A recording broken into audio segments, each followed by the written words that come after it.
Introducing us to everything from lycra and drip dry shirts to machine washable wool. It was always very innovative. So as a customer, you knew that anything you bought, you could trust. If they said it was machine washable wool, then it jolly well was. So they said That it was is moving. then it jolly well was.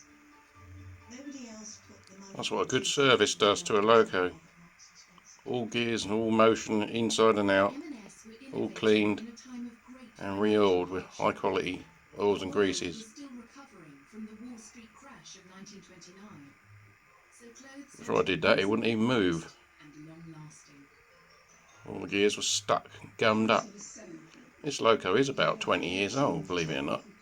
Hornby's first decent modern model as opposed to a train set train. Merchant Navy. Still going?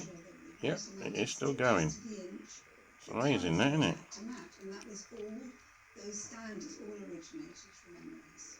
Got this off a Derek, the 00 bloke, who's affiliated to the club sort of thing. See him at the shows.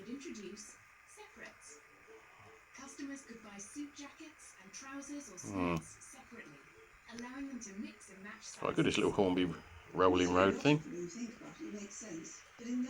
Actually quite useful for steam engines. No use to diesels, apart from a Class 8, I suppose.